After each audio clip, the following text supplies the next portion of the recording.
Benessere.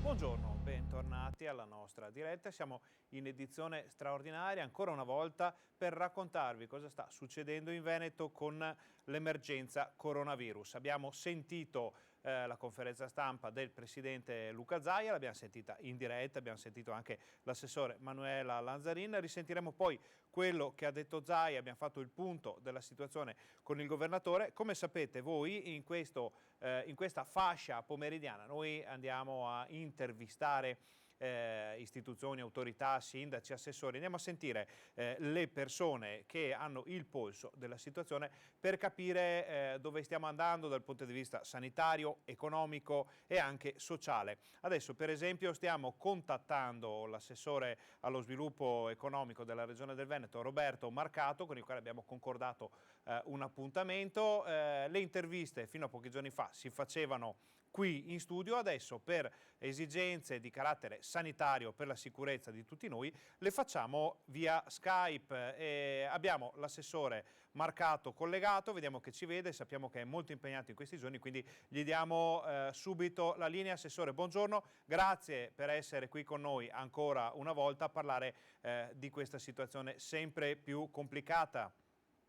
Grazie, buon pomeriggio a voi, grazie per l'invito. Assessore, andiamo a parlare subito di una cosa che in questi giorni sta un po' colpendo i veneti. Il rapporto con Roma sembra essere molto complicato in queste ore. Si parla di altri 4 miliardi per i comuni, ma non si è capito bene come, quando, insomma, il rapporto con il governo centrale, soprattutto a parte il Veneto, è un po' complicato. Mi conferma questa visione che abbiamo da qui, dal nostro osservatorio in TV? Sì, allora, intanto non sono altri 4 miliardi, questi sono anticipi di risorse che il governo avrebbe comunque dovuto dare ai comuni nel bilancio del 2020. Questo è un anticipo di risorse che i comuni hanno già messo in bilancio, per cui dal punto di vista del bilancio comunale non cambia assolutamente nulla. Questi dovevano arrivare e questi arrivano un po' prima, cioè viene dato un anticipo sulla previsione che il governo aveva già fatto per i comuni. Altra storia invece è per quei sono 200 milioni aggiuntivi per quanto riguarda le spese di prima necessità. Ecco, lì il tema è che l'impressione che si ha è che in realtà queste risorse andranno per la stragrande maggioranza usate in comuni dove esiste veramente al momento questo problema, che rischiano di essere però più i comuni del sud che i comuni del nord.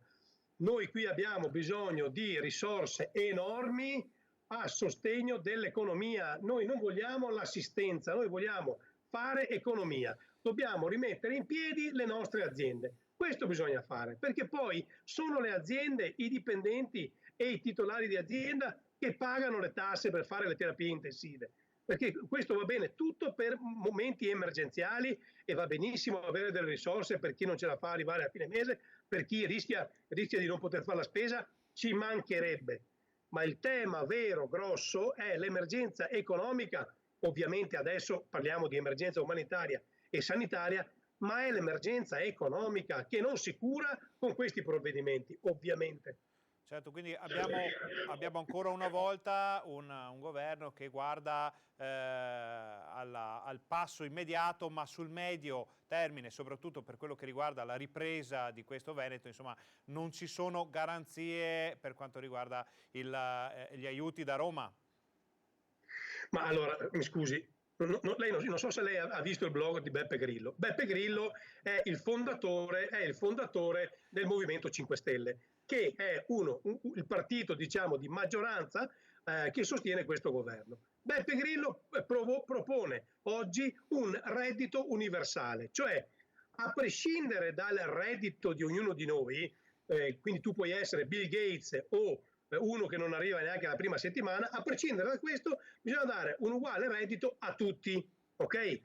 Anche se tu per esempio, non so, di lavoro fai lo spacciatore e non sei stato arrestato e tu percepisci il reddito. Se tu sei uno che sta sul divano dalla mattina alla sera perché non hai voglia di lavorare, secondo Beppe Grillo dovresti percepire un reddito. Allora voi capite che io pretendo che il Movimento 5 Stelle dica no, noi non siamo d'accordo, perché se la matrice culturale è questa, signori miei, davvero è pericolosissima questa deriva, perché vuol dire che abbiamo una visione completamente antitetica rispetto alle esigenze che stiamo vivendo oggi. E quindi io mi auguro che il Movimento 5 Stelle faccia una dichiarazione da partito di governo dicendo fermi tutti, non c'entriamo nulla con questa proposta. Beppe Grillo parla a titolo personale, magari ha dormito poco questa notte, è un po' stanco e quindi si può capire, uno può sapere, ma deve dirlo, perché altrimenti davvero rischiamo, perché se queste, ripeto, sono le matrici culturali dei provvedimenti, ragazzi, hai voglia tu a far ripartire l'economia. Ecco, ricordiamo che i veneti, soprattutto in questo periodo, non amano molto rimanere sul divano, e, insomma, sono un po' obbligati a farlo, ma abbiamo tantissimi imprenditori che ci scrivono, che ci chiedono addirittura di poter andare a vedere le loro aziende, se è tutto a posto, se il capannone, che so, perde i pezzi, se c'è una perdita d'acqua. Abbiamo un popolo di lavoratori, imprenditori che vuole almeno vedere come è messa la propria situazione. Almeno quello lasciamoglielo fare, no? Sì, ed è comprensibile, perché quella roba là che si chiama azienda, impresa, fabbrica, è roba loro, è roba nostra. Non sono fabbriche ereditate da 1000 anni, no? Di tradizioni familiari capitalistiche, no, cioè sono tutte cose fatte dall'imprenditore, dal papà dell'imprenditore, costruite nei sottoscala, costruite nei garage, cioè è roba nostra, è roba loro, quindi per forza che vogliono andare a vedere. No, io credo insomma che se un imprenditore ha bisogno di andare a controllare l'azienda se è tutto quanto in ordine, lo possa fare, è per motivi di lavoro, anche se l'azienda è chiusa, ma ci sono anche motivi di sicurezza, insomma ci sono materiali deperibili, ci può essere un cortocircuito. Io credo che, come dire, il controllo della sicurezza di un'azienda vada comunque garantito. Certo, anche perché un po', insomma, sappiamo benissimo, mi perdoni una battuta, respirare un po' l'aria del capannone per i nostri veneti, insomma, è una boccata d'ossigeno sicuramente più che rimanere a casa davanti alla TV. Il rischio è quello, e non so se lei condivide questa mia lettura, che quando finirà tutto questo il tessuto produttivo veneto sia un po' sconquassato. Allora, questa purtroppo sarà quasi una certezza. Il rischio invece è che, passato il santo, passato il miracolo, a un certo punto noi ci dimenticheremo dell'emergenza umanitaria, sì, faremo sempre tutti i nostri ricordi, eccetera, eccetera, ma la dimenticheremo.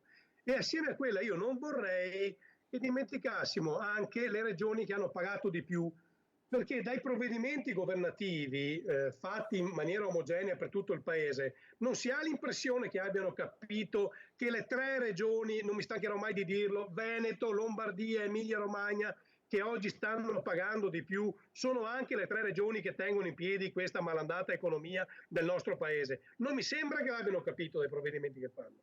Perché quando loro dicono, quando Barretta mi risponde e mi dice che io non devo fare una questione regionale, che non devo mettere il nome e cognome ai provvedimenti, no, io ci metto nel codice fiscale, perché il Veneto ha bisogno di iniziative di cui non ha bisogno la Basilicata, ok? Ecco, quindi va assolutamente declinato in maniera regionalistica un provvedimento governativo, altrimenti non abbiamo capito nulla. Certo. Assessore, ne abbiamo parlato alcuni giorni fa e le arrivavano alcune istanze dal territorio, dai suoi contatti. Adesso, oggi, per esempio, sono partite le richieste di cassa integrazione, ma quella è un po' una cosa che riguarda tutti. Oggi, in questo momento, quali sono le richieste che le fanno i veneti? Ma allora, gli imprenditori veneti sono preoccupati per le scadenze, uno. Cioè loro hanno scadenze fiscali perché, siccome nella testa di qualcuno c'è l'imprenditore veneto sanguisuga che non paga le tasse, ed è una stupidaggine grande come una casa, perché invece l'imprenditore veneto paga le tasse, e anche questo come dire, come senso del dovere, per cui anche queste scadenze, ecco, chiedono di non avere questa incombenza, perché dicono: ho l'azienda chiusa e tu mi chiedi di avere scadenze fiscali, io non ce la faccio. Quindi chiedono questo, che vengano qualcuno dice che vengano posticipate, altri proprio chiedono che ci sia un semestre bianco fiscale, quindi che si cancellino le tasse per questo semestre, e io sono d'accordissimo. Chiedono iniezione di liquidità nel sistema produttivo e poi il tema del credito, cioè chiedono un rapporto con le banche un po' più, come dire, un po' più condiviso, nel senso che le banche devono essere al fianco dei nostri imprenditori, quindi non possono essere, anche per le moratorie delle scadenze dei mutui, non possono esserci troppe pastoie burocratiche, perché altrimenti siamo alle solite. Cioè mettetevi nei panni di questi imprenditori, rischiano di perdere l'azienda, rischiano di lasciare a casa 20, 30, 40 persone e quindi 20, 30, 40 famiglie che non avranno più uno stipendio e un'entrata, rischiano di vedere buttata via il lavoro di una vita. Per piacere, diamogli una mano. No, cioè, non è mica colpa dell'imprenditore veneto se oggi c'è il coronavirus, o no? Certo, assolutamente, è un punto di vista assolutamente condivisibile. Come Regione invece, cosa state facendo ora? Qual è l'azione che state portando avanti adesso? Io mi sto muovendo in maniera vigorosa sul credito. Siccome le nostre imprese oggi fanno fatica ovviamente a rispondere alla richiesta di garanzie del sistema bancario, faccio io la garanzia per le imprese, e quindi sto mettendo molte risorse e stiamo preparando tutta una serie di strumenti che servono alle banche, al mondo del credito, servono per erogare in più tranquillità il credito alle aziende che oggi hanno difficoltà a dare le proprie garanzie.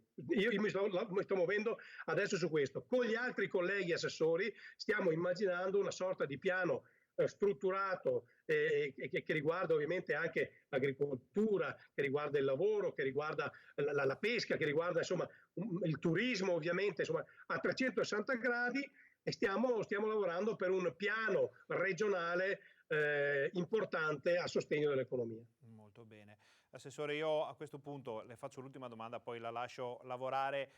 Un appello, in questo caso lei ha parlato oggi agli imprenditori, un appello da parte sua agli imprenditori veneti in questo momento.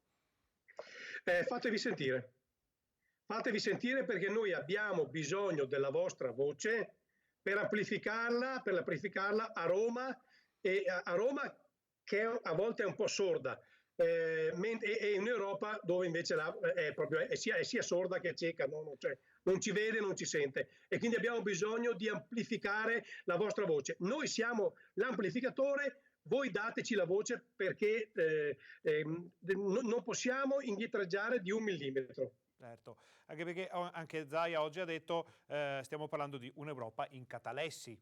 Quindi mi sembra ma mi scusi, ma le sembra normale? Fanno una riunione la settimana scorsa e il risultato di questa riunione fra i paesi europei è che si prendono 10 giorni per fare delle eventuali proposte. Cioè, no, la gente muore, questi prendono decisioni. Adesso è arrivata la notizia che si prendono ulteriori 15 giorni.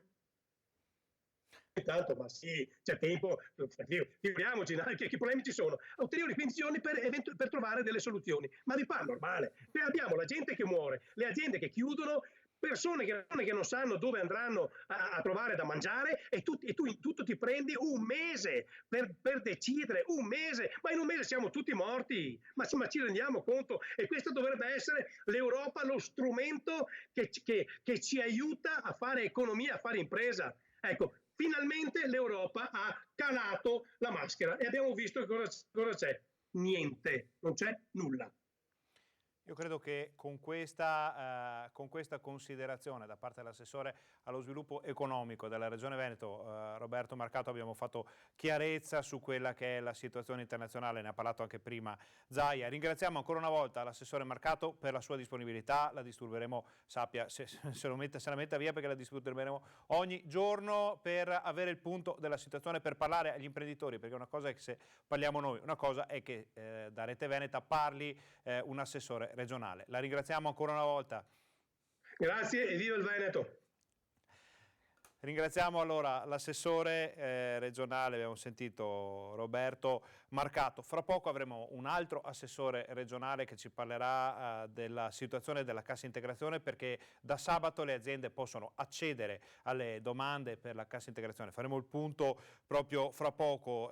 Noi in questo momento andiamo a vedere però un servizio che ci arriva dalla nostra redazione padovana, perché le aziende hanno deciso di aiutare gli ospedali con i respiratori.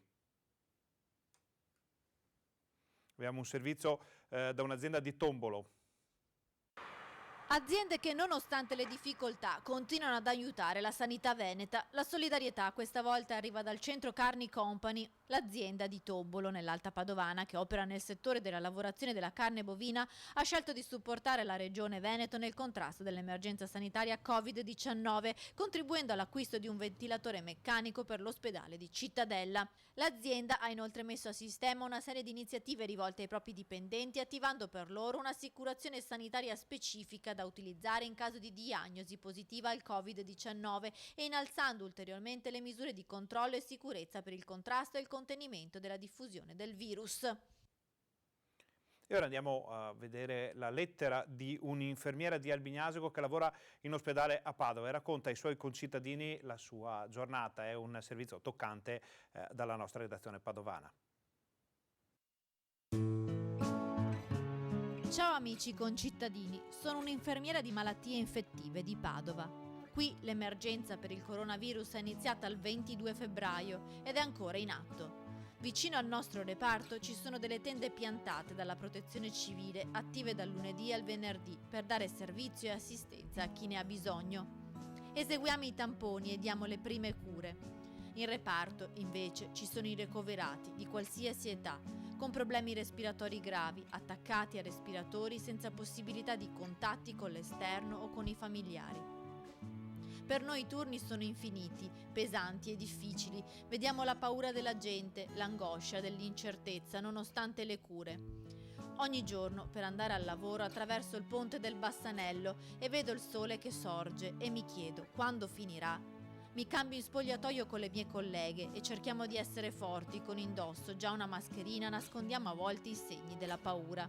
Mettiamo 2 maglioni più la felpa perché fuori è freddo e poi la cuffia, la visiera, una tuta che non lascia traspirare la pelle, i calzari e iniziamo il lavoro con l'anima piena di speranza che oggi sarà un po' meno peggio di ieri. Il mio cuore è pesante in questi giorni e non solo per la stanchezza, ma perché ancora vedo superficialità.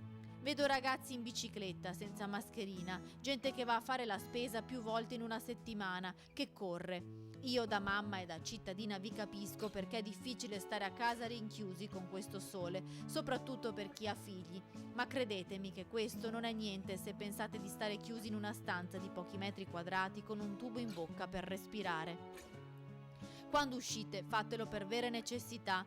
Mettete le preziose mascherine sempre. Fate la spesa con coscienza, una volta alla settimana. E se potete, sarebbe meglio preferire servizi a domicilio. Se avete i sintomi, state a casa e chiamate il medico di base che vi dirà cosa fare. Non sottovalutate questo nemico invisibile, non ha pietà per nessuno. Io vi mando un abbraccio forte e vi chiedo di essere forti e uniti nel prendere coscienza della gravità della situazione e quando tutto sarà finito organizzeremo una festa bellissima.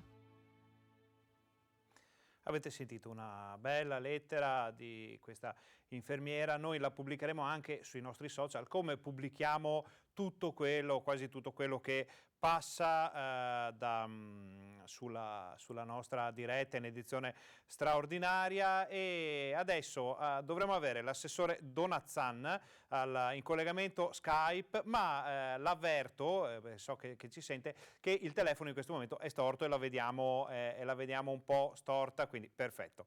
Benissimo, allora assessore, grazie, perché non potevamo certo mandarla in onda in sbiego. Mi sente, assessore? Sì, io la sento benissimo, grazie. Benissimo, ecco, avevamo l'assessore Di Sbiego, non era il caso. Allora, intanto grazie ancora una volta per la disponibilità. Noi abbiamo la fortuna di poter parlare praticamente con tutta la giunta veneta ogni giorno. Sentiamo Zaia, la Lanzarin, Bottaccini a pranzo, poi abbiamo avuto Roberto Marcato poco fa, adesso abbiamo l'assessore Donazzan, quindi riusciamo a dare ai veneti quella che è la situazione da parte del governo regionale. In questo caso parliamo soprattutto di cassa integrazione. Assessore, qual è il polso della situazione?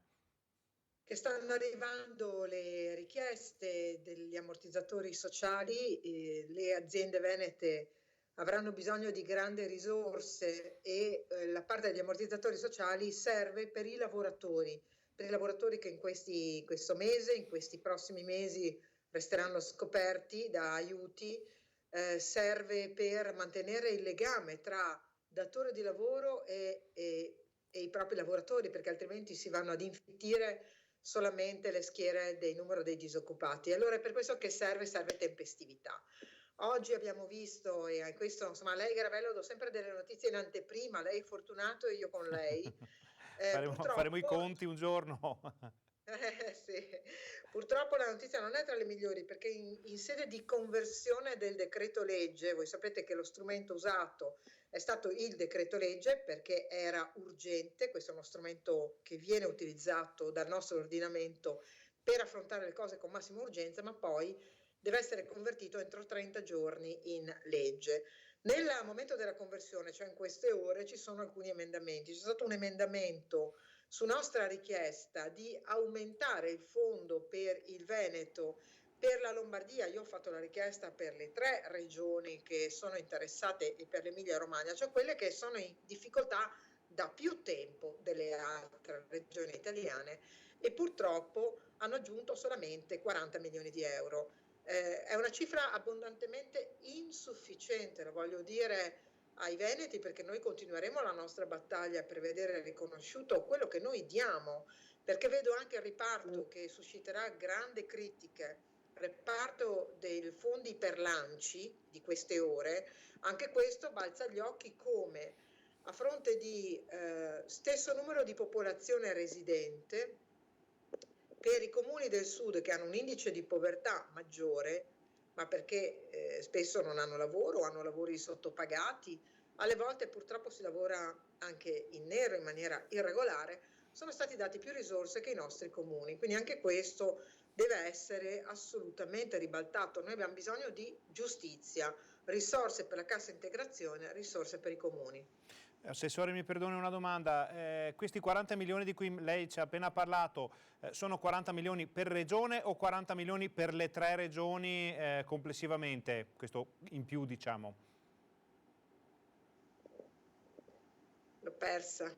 Dicevo, questi 40 milioni di cui ci ha appena parlato, sono 40 milioni per ogni regione o 40 milioni per le 3 regioni complessivamente? No, sono 40 milioni per il solo Veneto, ma sono pochissimi, perché Sì, pensate che la certo. cifra, come ormai vi ho abituato, no, a sentire, il fabbisogno che noi abbiamo stimato è di circa 200 milioni per il mese di marzo, certo. e poi per il mese di aprile ne hanno dati 99, 40 residuavano dalle nostre risorse, più ulteriori 40, restiamo molto al di sotto dei 200 milioni di euro. Ha qualche dato, Assessore, sugli accessi al portale per la cassa integrazione di queste ore? Sì, ad oggi, all'ora di pranzo, eravamo intorno ai 5.000 lavoratori che avevano richiesto, le cui aziende avevano richiesto la cassa integrazione in deroga. E oggi pomeriggio avrò un incontro con il sistema del credito, perché vogliamo che ci sia l'anticipazione del pagamento per i lavoratori. I lavoratori oggi sono senza stipendio, sono in difficoltà, hanno bisogno di vedere sui propri conti correnti accreditato, scusatemi, l'equivalente della cassa integrazione, che è di solito intorno all'80% dello stipendio della media, fino a un massimo di una certa cifra. Quindi ci troviamo nello stesso momento ad avere un dialogo con Roma, come dicevamo prima anche con altri assessori, un po' complicato e in questo caso con risposte non adeguate. Ci troviamo ad avere un dialogo con l'Europa che, come ha detto Zaia in conferenza stampa oggi, è in catalessi. Sì, noi abbiamo assolutamente bisogno non solo che ci dicano potete sforare il patto di stabilità, cioè questo è, come dire, un po' di acqua fresca in un mondo di assetati. Noi abbiamo bisogno di importanti iniezioni di risorse. Io prendo a prestito nuovamente le parole del patriarca, rischiamo la fame. Lui domenica ha detto delle cose molto gravi, molto pesanti, molto vere. Rischiamo la fame, cioè noi siamo un mondo abituato a lavorare, abituato a rimboccarsi le maniche, a guadagnarsi quello che abbiamo. È vero che negli ultimi anni la nostra capacità di ricavo, cioè abbiamo guadagnato, sì, non molto perché le spese sono andate crescendo, la nostra qualità della vita è peggiorata perché sono aumentati molto i costi, perché abbiamo una società che ci impegna ad avere speso molto di quello che abbiamo guadagnato, quindi di fatto non abbiamo avuto la possibilità nemmeno di risparmiare, di accantonare, e questo è il momento in cui si rischia di non avere più risorse, quindi di tornare ad un concetto che nella nostra generazione, nella mia, nella sua, nei molti che ci stanno ascoltando, non è presente, cioè il fatto di non avere nemmeno la sussistenza primaria.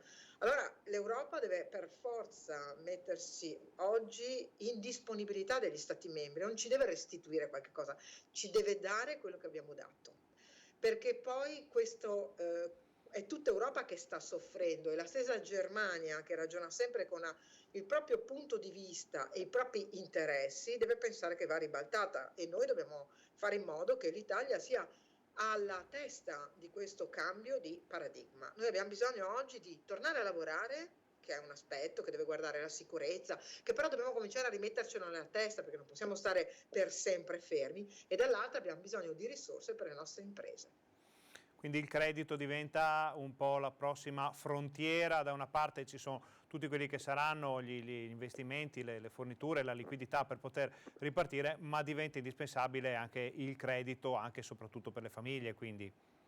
Sì, e guardi che c'è modo, perché la Banca Centrale dice di aver erogato buona parte di risorse al sistema delle banche italiane, e allora noi dobbiamo ingaggiare, ma proprio ingaggiare le banche ad una sfida positiva.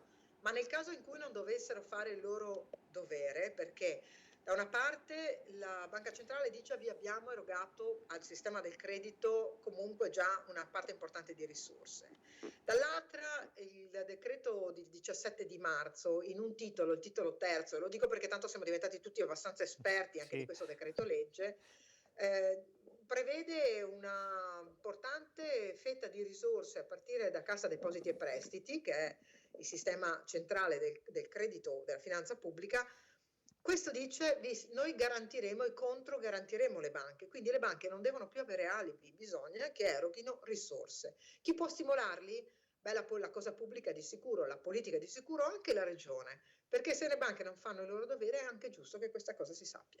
Benissimo, Assessore, prima di lasciarla ai suoi impegni le faccio una domanda che esula un po' dal contesto lavorativo. Parliamo di scuola e formazione. Qual è la situazione adesso?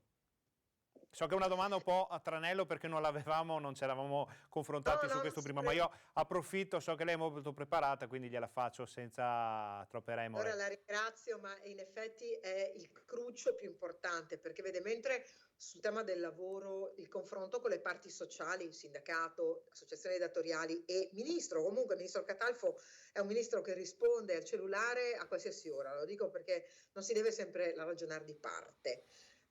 Il ministro dell'istruzione è questo sconosciuto, una donna che io ho solo sentito qualche volta perché ha parlato alla Camera dei Deputati, ma manca un coordinamento forte, mentre la scuola ha bisogno di essere guidata perché è un sistema gerarchico e organizzato. Allora, per rispondere alla sua domanda, sulla scuola siamo indietro, molto indietro, perché io vorrei sentirmi dire dal ministro che cos'è la strategia d'uscita. Come affrontiamo la mancanza e le lacune dei nostri studenti? mettiamo in campo delle ripetizioni tutta estate, mettiamo in campo delle lezioni in maniera diversa, riprendiamo a giugno, riprendiamo a luglio. Cioè io ho bisogno di capire, perché io delle soluzioni le avrei, se avessi l'autonomia, Garavello, io farei così, cioè non permetterei che gli anni ultimi delle scuole, la quinta superiore per andare all'università, la terza media per andare alle superiori e la quinta elementare per andare alle medie, siano scoperte. Prevederei un piano almeno straordinario per questi, perché tutti gli altri in qualche modo avranno gli stessi insegnanti l'anno dopo e un pochino recupereranno, ma questi 3 segmenti di popolazione studentesca sono completamente scoperti. Poi abbiamo messo a disposizione risorse della regione, del mio assessorato, della formazione, per fare formazione ai docenti che sono, diciamo, quelli un po' più fragili, poco alfabetizzati digitalmente. Però vi dico una cosa, questi poveri insegnanti più o meno si pagano tutto loro, cioè anche i libri di testo e non è che vivono da nababbi. Allora, un'idea nell'emergenza di come ragionare, avrei voluto che lo facesse il ministro, anche questo non l'ho fatto, cerchiamo di farlo noi.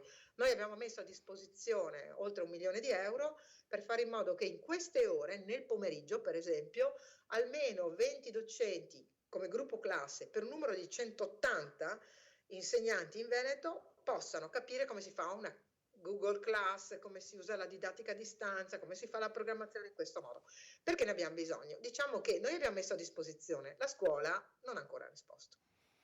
Bene, abbiamo capito qual è la situazione. Abbiamo la fortuna di avere l'assessore Donazzan che ogni tanto ci dà qualche anteprima esclusiva e noi le siamo molto grati. Assessore, prima di lasciarla andare le chiediamo il solito appello a quest'ora di questo giorno ai veneti, perché ogni giorno cambia l'appello che bisogna fare. A quest'ora, a questo giorno, cosa diciamo ai veneti? Ha ragione, oggi piove, allora l'altro giorno ho detto che il signor Carlo Costa aveva pulito la strada, poi Garavello mi ha mandato anche il video, so della strada pulita quel signore. Oggi rimaniamo in casa, abbiamo un sacco di cose da fare in casa, credo. Io sono già in tenuta, no, quasi ginnica, ma perché faccio le pulizie. Oggi pomeriggio mi sono dedicata tra una conference call e l'altra. Peraltro alle 5 avrò, pensate, una classe di musica di una scuola media qui vicino di Asolo che farà una lezione di musicale e io sono invitata a partecipare a questa lezione, quindi andrò nella loro classe di Google. Quindi vede che ci sono 1000 cose che si possono fare, però state a casa, questa settimana è una settimana decisiva e io volentieri faccio un appello diverso al giorno. Oggi abbiamo tante cose da fare nelle nostre case. Pensate che avremo un'estate in cui potremo portare fuori e sbaraccare un sacco di cose, dovremmo far girare l'economia, allora cominciamo a guardare in casa nostra che cosa c'è da accantonare e che cosa c'è da rimettere a posto. Assessore, come sempre puntuale, precisa, grazie ancora una volta per essere stata con noi, la disturberemo di sicuro anche nei prossimi giorni. Per me è un piacere stare con voi e vi seguo, grazie, siete sempre qui in diretta. Ci fa molto piacere. Allora ringraziamo l'assessore Elena Donazzan e noi invece andiamo a vedere, perché aspettavamo un servizio da Padova che non è ancora arrivato in questo momento. Vi facciamo vedere nel frattempo quello che è l'IBAN che la Regione Veneto ha attivato per raccogliere fondi in questo momento di difficoltà. Ha attivato un conto corrente nel quale stanno confluendo milioni di euro. Ecco, lo vedete, combatti il coronavirus con la solidarietà, il causale è sostegno emergenza coronavirus intestato a Regione del Veneto. Vedete tutto, poi lo trovate anche sulla nostra pagina Facebook. Invece in sovrimpressione, approfitto adesso per dirvelo perché così avrete probabilmente carta e penna già in mano, in sovrimpressione vedete un IBAN, dona per il tuo ospedale, IBAN Helios. Questo è il conto corrente che ha attivato l'associazione Helios, è un'associazione di imprenditori che si sono messi insieme senza scopo di lucro, naturalmente essendo un onlus, per poter dotare la sanità della Pedemontana in questo caso di apparecchiature sempre nuove e all'avanguardia per combattere il coronavirus. Dalla settimana scorsa la raccolta di fondi è partita a sabato, ultimo dato disponibile, erano già stati raccolti più di 200.000 euro. Questa sera avremo invece il dato aggiornato a oggi. Questa associazione sta donando non solo all'ospedale di Bassano del Grappa, ma anche ad altre strutture che ne hanno bisogno, mascherine, pulsiossimetri, attrezzature, anche e soprattutto molto importante, L'obiettivo è quello di arrivare a 1 milione di euro, l'obiettivo è quello dei respiratori, l'obiettivo è quello dei letti di terapia intensiva, che sono le cose di cui c'è più bisogno in questo momento. Naturalmente sia il l'IBAN della Regione che quello dell'associazione Helios Onlus che vi abbiamo fatto vedere sono disponibili sulla nostra pagina Facebook, dove trovate anche la diretta in streaming di questa edizione straordinaria. Le trovate anche sul nostro canale Telegram, è un social come molti altri, molto moderno, che permette di vedere quello che succede senza dover accedere a un'applicazione lenta e lunga, una cosa molto rapida. Vi arrivano delle notifiche e voi vedete la notiziola che noi di Rete Veneta carichiamo continuamente. Ad esempio ci sono i dati sempre aggiornati sull'emergenza coronavirus in Veneto, ci sono i nostri video, le nostre interviste, i nostri approfondimenti, trovate tutto anche sui social.